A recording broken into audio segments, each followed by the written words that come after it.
వికారాబాద్ జిల్లా అంటే ఇద్దరి ప్రముఖమైనటువంటి పేర్లు గుర్తొస్తాయి ప్రజలందరికీ. వికారాబాద్ జిల్లా అనగానే రేవంత్ రెడ్డి గారు మా జిల్లాని అని చెప్పి చెప్పుకుంటారు. వికారాబాద్ జిల్లాలో మా వికారాబాద్ నియోజకవర్గము, పరిగి, తాండూరు, కొడంగల్ వస్తాయి. మా వికారాబాద్ నియోజకవర్గానికి ఏమో స్పీకర్ గారు ఉన్నారు, గౌరవ స్పీకర్ గారు. మేమేం ఆలోచన చేసినామంటే, అరే 2 పెద్ద పోస్టులు వచ్చినాయి కదా, మా వికారాబాదు జిల్లాకు మరి ముఖ్యంగా మా నియోజకవర్గానికి అన్ని రకాల మేలు జరుగుతుందని చెప్పి మేము భావించినాం, చూసినాం, ఎదురు చూసుకుంటూ వచ్చినాం. ఇప్పుడు జరుగుతుందేమో, రేపు జరుగుతుందేమో, 4 రోజుల టైం పడుతుందేమో అని. కానీ పుణ్యకాలము దాదాపు 2.5 years 2.5 సంవత్సరాలు గడిచిపోయినాయి. కానీ మేము పాలమూరు రంగారెడ్డి ఎత్తిపోతల పథకానికి సంబంధించి 90% పనులు పూర్తి చేసి పెడితే ఆ 10% పనులు పూర్తి చేసి మా వికారాబాద్కు నీళ్ళు ఇస్తారు, సాగునీరు ఇస్తారు, తాగునీరు ఇస్తారు అని చెప్పి మేము సంతోషపడ్డాం. కానీ ఆ 10% పనులను కూడా పక్కకు పెట్టి రేవంత్ రెడ్డి గారి గురువైనటువంటి చంద్రబాబు నాయుడు గారికి ఏ విధంగా మేలు చేద్దాము, ఏ పథకాలైతే ఏ విధంగా నీటిని అక్కడికి దోసుకుపోవడానికి మనం సహకరిద్దామనేది ఆలోచన చేస్తున్నారు తప్ప వికారాబాదు జిల్లాకు సాగునీరు కానీ తాగునీరు కానీ తీసుకురావాలని చెప్పి ఏ కోశాన కూడా రేవంత్ రెడ్డి గారికి లేదు. ఎందుకంటే ఈ మధ్య ఒకసారి కొడంగల్కి వచ్చినప్పుడు బహిరంగ సభలో చెప్పిండ్రు రేవంత్ రెడ్డి గారు. ఏం చెప్పిండ్రు అంటే 2027 వరకు కొడంగల్ నియోజకవర్గానికి కొడంగల్ నారాయణపేట లిఫ్ట్ ఇరిగేషన్ ద్వారా నీళ్లు తీసుకొస్తా అని చెప్పి చెప్తున్నాడు. సంతోషం, తీసుకురండి.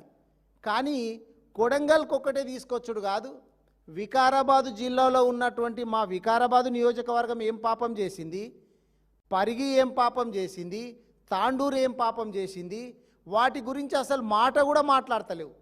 2027 వరకు కొడంగల్కు తీసుకొస్తా అని చెప్తున్నటువంటి మీరు మరి మిగిలిన 3 నియోజకవర్గాల గురించి మాట కూడా ఎత్తడం లేదంటే ఈ జిల్లా వాసులు నీకు మీ పార్టీకి ఓటు వేయలేరా?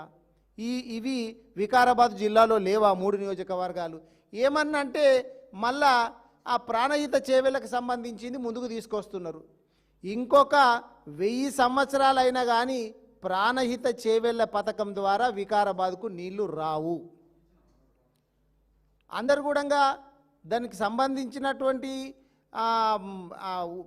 తెలిసిన వాళ్ళు చెప్పింది ఏంటంటే, అరే ఆడ నీళ్లు లేవు, ఆ తుమ్మిడిహట్టి నుంచి ఇదంతా కాదు, ప్రాణహిత చేవెళ్ళ రాదు, ఇది పోదు అని చెప్పి గతంలో చెప్పినందుకే దాన్ని పక్కకు పెట్టి వికారాబాద్ జిల్లాను, ఉమ్మడి రంగారెడ్డి జిల్లా, మహబూబ్ నగర్ జిల్లాను సస్యశ్యామలం చేయాలని చెప్పి కేసీఆర్ గారు 90% పనులు పూర్తి చేసిండు. కానీ రేవంత్ రెడ్డి గారు దానికి ₹1 కూడా కేటాయించకుండా దాన్ని పడవ పడేసిండు. కానీ ఇప్పటికైనా నేను కోరేది వికారాబాదు జిల్లా ప్రజల తరపున నేను కోరేది ఏంటంటే, మీరు కొడంగల్కు తీసుకురండి నీళ్ళు, సంతోషం. దాంతోపాటు వికారాబాద్ జిల్లాలోని పరిగి తాండూరు వికారాబాద్ కూడా నీళ్లు తీసుకురావాలి. ఎందుకంటే పాలమూరు రంగారెడ్డి ఎత్తిపోతల పథకం పూర్తయితే ఈ నియోజకవర్గాలకు ఒక్కొక్క నియోజకవర్గానికి దాదాపు 1,00,000 ఎకరాలకు సంబంధించినటువంటి సాగునీరు వస్తుంది. కానీ మీరు మాత్రం ఒక కొడంగల్కే ముఖ్యమంత్రిలాగా వ్యవహరిస్తున్నారు. గౌరవ ముఖ్యమంత్రి రేవంత్ రెడ్డి గారు అది కరెక్ట్ కాదు. లేకపోతే మళ్ళీ వికారాబాదు జిల్లా నుంచే మరో ఉద్యమం మొదలవుతుంది. తెలంగాణ ఉద్యమం లోపల ప్రజలందరూ కూడా అన్ని వర్గాల వాళ్ళు ఏ విధంగా అయితే పాల్గొన్నారో వికారాబాదు జిల్లాలో ఉన్నటువంటి వాళ్ళందరూ కూడా అన్ని వర్గాల వారు పార్టీలకు అతీతంగా మళ్ళీ ఉద్యమం చేయాల్సినటువంటి అవసరం వస్తుంది. అట్లా తెప్పించుకోవద్దని చెప్పి మిమ్మల్ని కోరుతా ఉన్నా. ఇక కొనుగోలు కేంద్రాలకు సంబంధించి మన వాళ్ళు ఎంత చెప్పినా కానీ తక్కువే. పేపర్లు ఇది ఇక్కడ ఈ పేపర్ ఉంది. ఈ పేపర్ లోపల ఇందాక శంకరయ్య అని చెప్పి చనిపోయిండు అని చెప్పి అన్న చెప్తుండు. మీరు మళ్ళీ నమస్తే తెలంగాణలోకి ఇట్లా వస్తే వాళ్ళ పేపర్ అట్లా రాసిండ్రని చెప్పి చెప్తారు. ఇక్కడ రాసి ఉన్నది ఈనాడు పేపర్. ఈ పేపరు ఈనాడు పేపరు ఈ రోజుదే. శంకరయ్య అనేటటువంటి వ్యక్తి రైతు గుండెపోటుతోటి ఆ ఎండకు తట్టుకోలేక మెదక్ జిల్లా లోపల చనిపోయిండు అని చెప్పి ఈరోజు పేపర్లు వచ్చింది. దీనికి సమాధానం ఏం చెప్తారు?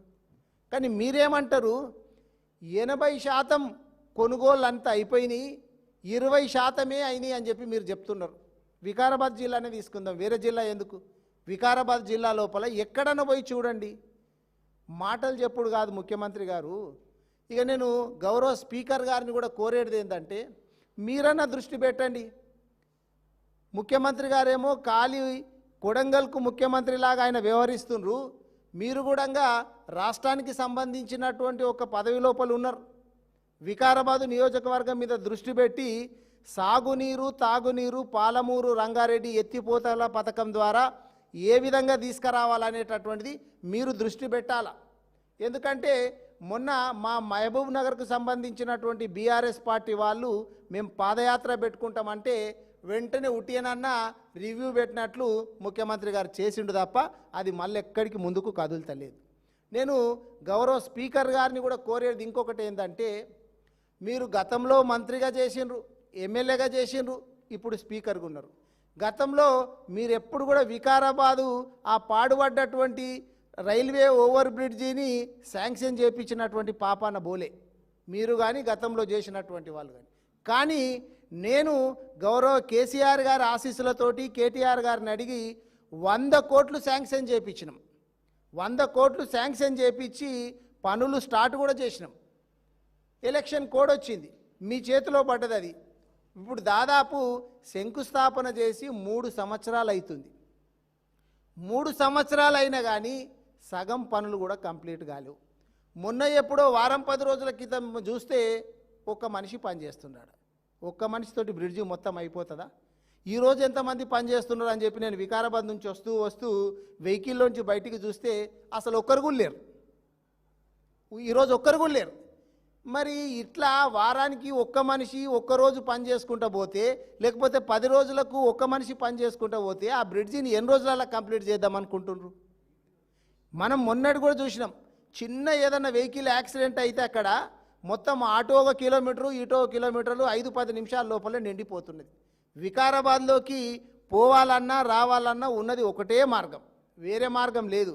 కాబట్టి నేను గౌరవ స్పీకర్ గారిని కోరేది ఏంటంటే, ఆ ల్యాండ్ అక్విజిషన్ కూడా కంప్లీట్ కాలేదంట. ప్రజలందరూ కూడా ఆలోచన చేస్తున్నారు, మీరు ఇటువంటి పనులను ఎందుకు చేస్తలేరు? అసలు ప్రజలకు ఉపయోగకరమైనటువంటి పనులు కదా. ఇక కాంగ్రెస్ పార్టీ వాళ్ళ దృష్టి అంతా కూడా వికారాబాద్, ఇప్పుడు యథా రాజా తదా ప్రజ అంటారు. రేవంత్ రెడ్డి గారి వాళ్ళ బ్రదర్స్ దృష్టి అంతా, యనుమల బ్రదర్స్ వాళ్ళ దృష్టి అంతా రాష్ట్రం లోపల ఈ భూముల మీద ఎట్లుందో, వికారాబాదు నియోజకవర్గంలో కూడా కాంగ్రెస్ పార్టీ వాళ్ళు చాలా భూములను కొల్లగొడుతున్నారని చెప్పి మా దగ్గర సమాచారం ఉంది. అది అవసరం వచ్చినప్పుడు ఎక్కడెక్కడ భూములను కొల్లగొట్టిండ్రు, ఎవరెవరు కొల్లగొట్టిండ్రు అని చెప్పి మళ్ళా ఖచ్చితంగా బయటికి తీస్తాము. మీరు అందుకే జాగ్రత్తగా ఉండాలని చెప్పి మీ అందరిని కూడా హెచ్చరిస్తున్నా. మా దారుల లోపల మేము ఈ మధ్య మొన్న 1 నెల 2 నెలల నుంచి నేను సబితా ఇంద్రారెడ్డి గారు మాజీ మంత్రి పోయి మక్కలు కొంటలేరు, జొన్నలు కొంటలేరు అని చెప్పి మేము అక్కడ గ్రామాలన్నీ సందర్శిస్తే, మేము పోయిన గంటకే మక్కల కొనుగోలు కేంద్రం పెట్టిర్రు. సంతోషం. జొన్నలకు సంబంధించింది కూడా పెట్టాలని చెప్పి మేము డిమాండ్ చేసినాం. తర్వాత కలెక్టరేట్కి పోయి రైతులు పోయి అడిగొచ్చిండ్రు. మా వికారాబాదు నియోజకవర్గానికి సంబంధించినటువంటి బీఆర్ఎస్ పార్టీ వాళ్ళందరూ కూడా పోయి ఒక మెమోరాండం ఇచ్చి వచ్చిండ్రు. కానీ ఇప్పటి వరకు ఓపెన్ చేసినామని చెప్పి నిన్న చెప్పిండ్రట. ఇప్పటి వరకు ఒక గింజ కూడా కొనలేరు. మరి ముఖ్యమంత్రి గారు మీరు ఏం ఆలోచన చేస్తున్నారు? విద్యాశాఖ మంత్రి మీరే, హోంశాఖ మంత్రి మీరే, మున్సిపల్ అడ్మినిస్ట్రేషన్ శాఖ మంత్రి మీరే. వికారాబాదు నియోజకవర్గంలో కాదు, రాష్ట్రం మొత్తం కూడా ఇప్పుడు వర్షాకాలం రాబోతుంది. పట్టణ ప్రగతి ఎక్కడ పోయిందో తెలియదు. వర్షాలు పడితే మళ్ళీ జివ్వుమని చెప్పి ఈగలు దోమలన్నీ షురువైతే మళ్ళీ అంటువ్యాధులు మొదలైతే ఒక్కొక్క మంచం మీద మళ్ళీ 2-3 వండుకోవాల్సినటువంటి పరిస్థితి వస్తుంది దవాఖాన్లలో. మరి ఎప్పుడన్నా మీరు రివ్యూ పెడుతుండ్రా ముఖ్యమంత్రి గారు? అసలు నాదే కదా మున్సిపల్ అడ్మినిస్ట్రేషను, పట్టణాలలో పారిశుద్ధ్యం ఎట్లుంది, నీళ్ళు ఎట్లున్నాయి, ఇవన్నీ ఎప్పుడన్నా ఆలోచన చేస్తున్నారా? మీరు కొత్త పథకాలు ఎట్లాగూ పెడతలేరు, భగీరథకు సంబంధించినటువంటిది మా వికారాబాదు నియోజకవర్గమే తీసుకుంటే మొన్న వారం రోజుల క్రితము 4 రోజులు 5 రోజులు నీళ్ళు రావు. మరి 4 రోజులు 5 రోజులు నీళ్ళు రాకపోతే దానికి సంబంధించినటువంటి ప్రత్యామ్నాయ మార్గం అన్న చేయాలి కదా. అక్కడ శివారెడ్డిపేట అని ఒక చెరువు ఉంది, చెరువులో మస్తు నీళ్ళు ఉన్నాయి. ఆ నీళ్ళ నుంచి అక్కడ ఇప్పుడు భగీరథ రాకంటే ముందు ఆ చెరువు నుంచే తాగునీళ్ళు వచ్చేటి వికారాబాద్కు. దాంట్లో నిండా నీళ్లు ఉండగా భగీరథని మీకు మెయింటైన్ చేయడానికి శాత కాదు, ఇక్కడ చెరువులో నీళ్ళు ఉంటే కూడా తాగునీళ్ళు వేయనికే మీకు శాతం అయితే లేదంటే గౌరవ స్పీకర్ గారు ఏం చేస్తున్నారు అని చెప్పి నేను అడుగుతున్నా. తాగునీళ్ళు మెయింటైన్ చేయనికే శాతం అయితే లేదు, పారిశుద్ధ్యం మెయింటైన్ చేయనికే శాతం అయితే లేదు. నిజంగా ఏ డిపార్ట్మెంట్ తీసుకోవాలి చెప్పు? ఈ ఒక్క డిపార్ట్మెంట్ చాలా బాగుంది, రేవంత్ రెడ్డి గారు చాలా మంచిగా చేస్తున్నారని చెప్పుకునికే ఒక్క దగ్గర నన్ను ఉన్నదా? ఈ మధ్య నాకు ఆ పాట కనబడతలేదు, మరి పెడుతుండ్రో బంద్ అయిందో. అంటే 3 రంగుల జెండా అంటుండే, ఇక పెడితే అందరు తిట్టినట్టున్నారు. చూస్తే ఎక్కడ పోయినా ఇజ్జత్ పోతున్నదా బాబు, ఇక బంద్ చేయి నీ 3 రంగుల జెండా అంటే నాకు చాలా చోట్ల ఈ మధ్య తినబడతలేదు. అప్పుడు సావుకు అదే బాజా పెళ్ళికి అదే బాజా అన్నట్టు ఏడుకోయినా కానీ 3 రంగుల జెండా ఉంటుండే, నాకు కనబడతలేదు. ఇప్పుడు ఆయన ఎక్కడన్నా చెప్పిన కావచ్చు, ఇక ఇది పెట్టకి ఇక సాలు 2.5 సంవత్సరాలు పెట్టుకున్నావు, మళ్ళీ పెడితే ఇక జనాలు ఇంటికి వెళ్ళగొట్టేటట్టున్నారు అని చెప్పినట్టున్నారు. మనం చూసినాం. ఇప్పుడు పక్కనే దేశాలు ఉన్నటువంటి బంగ్లాదేశ్ కావచ్చు, లేకపోతే అక్కడ శ్రీలంకలల్లా ఏ విధంగా ప్రజలందరూ కూడా అక్కడ పాలకులను తరిమి కొట్టిండ్రు అనేది మనం చూసినాం. మేము చూస్తుంటే తెలంగాణలో కూడా అదే పరిస్థితికి ఇటు వస్తుందా అని చెప్పి ఆలోచన చేస్తున్నాం. రాబోయేటటువంటి రోజుల లోపల నియోజకవర్గాలను ఎమ్మెల్యేలను తరిమి కొట్టేటట్టున్నారు. తెలంగాణ రాష్ట్రం నుంచి రేవంత్ రెడ్డిని కూడా తరిమి కొట్టేటట్టున్నారు. కొంచెం తస్మాత్ జాగ్రత్త. మీరు డిపార్ట్మెంట్ వైజ్ రివ్యూ పెట్టండి. అసలు నా విధులు ఏంది, నేను ఏం పని చేయాలనేది ఇప్పటి కూడా ముఖ్యమంత్రి గారికి తెలుస్తలేదు. అంటే ఇగో నేను ఇందాక ఇక్కడ తెలంగాణ భవన్కి వచ్చిన తర్వాత అక్కడ టీవీ చూస్తుంటే నడి రోడ్డు మీద మొయినుద్దీనో ఏదో పేరుంది, మా మైనారిటీ సోదరుడు ఒక అడ్వకేట్ అంట, దుండగులు వచ్చేసి వెహికల్ తోటి ఇట్లా కొట్టి చంపేసిపోయినటువంటి సంఘటనలు ఉన్నాయి. మరి మీరు ఏం చేస్తున్నారు రేవంత్ రెడ్డి గారు? మీ డిపార్ట్మెంటే కదా హోంశాఖ. మీరు ఎక్కడ దొంగతనం జరిగినా, ఎక్కడ దోపిడీలు జరిగినా, మానభంగాలు జరిగినా, మర్డర్లు జరిగినా పోలీస్ శాఖ ఏం చేస్తుంది, డీజీపీ గారు ఏం చేస్తుండ్రు? మీరు వీటి మీద రివ్యూ పెడుతుండ్రా రేవంత్ రెడ్డి గారు? లేకపోతే నేను పలానా చోట్ల భూములన్నీ కూడా కబ్జా చేస్తున్నా, జర మీరు జాగ్రత్తగా ఉండి చూసుకోండి అని చెప్పి పోలీసులకు చెప్తున్నారా? పోలీసులు చేస్తున్నటువంటి పనేంది? నిజంగా చెప్పాలంటే వాళ్ళు అడకత్తెరో పోకలాగా అయిపోయినట్టున్నారు. రేవంత్ రెడ్డి గారు చెప్పే పనులేమో ఆయన ప్రైవేటు వర్క్స్, ఆయన సొంత పనులు ఏమేమి ఉన్నాయో గవి కాపాడుకోవడానికి రేవంత్ రెడ్డి గారు చెప్తున్నట్టున్నారు. అందుకే అస్సలు పని వాళ్ళు చేయాల్సిన పని ఏదైతే ఉందో అదంతా కూడా మూలకు పడుతుంది. అందుకే నేరాల సంఖ్య ఘోరంగా పెరుగుతుంది. ఒకప్పుడు తెలంగాణ రాష్ట్రం అన్నా ముఖ్యంగా మరీ ముఖ్యంగా హైదరాబాద్ అంటే ప్రశాంతంగా ఉంటుండే. ఎక్కడన్నా దొంగతనాలు జరగాలంటే దొంగలు భయపడేటటువంటి వాళ్ళు.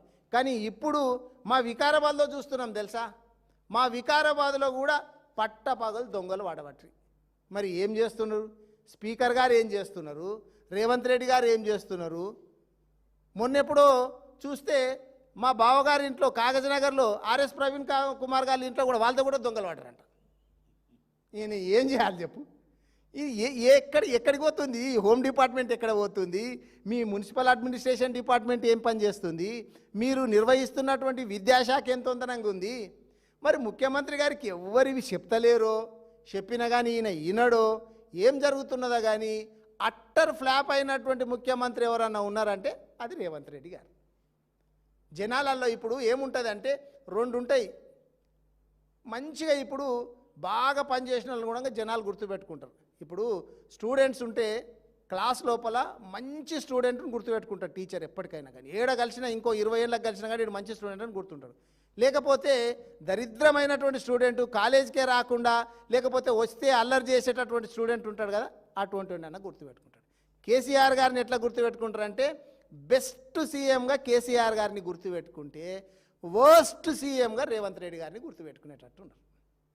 ఫేమస్ అని ఒకరిని అంటే కేసీఆర్ గారు ఫేమస్ అంటే రేవంత్ రెడ్డి గారు నోటోరియస్ అంటారు. ఈ విధంగా నువ్వు చరిత్రలోకి ఎక్కేటట్టున్నావు రేవంత్ రెడ్డి గారు. నీ చరిత్రను ఎవరు కూడా తుడిచిపెట్టేటట్టు లేరు, నీ రికార్డుని ఎవరు బద్దలు కూడా కొట్టేటట్టు లేరు. కాబట్టి మేము కోరేది ఏంటంటే, మీరు ప్రతిపక్షాల మీద కేసుల గురించో పోలీసులను వేస్ట్ చేయకుండా నేరాలు ఎట్లున్నాయి, మొత్తం దోపిడీలు ఎట్లున్నాయి, దొంగల భరతం ఎట్లా పట్టాలనేది రివ్యూ చేసి వాళ్ళకి అప్పగించాలా.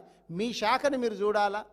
ఆ రోడ్ల పరిస్థితి ఎట్లున్నాయి అనేది మీ వాళ్ళ డిపార్ట్మెంట్లకు చెప్పి వాళ్ళని చూడమనాలా. మా వికారాబాద్ నియోజకవర్గం తీసుకుంటే రోడ్లు అయితే అతి దారుణంగా ఉన్నాయి. నేను ఇక్కడి నుంచే మాట్లాడిన ఎన్నో సందర్భాలలో. మా గౌరవ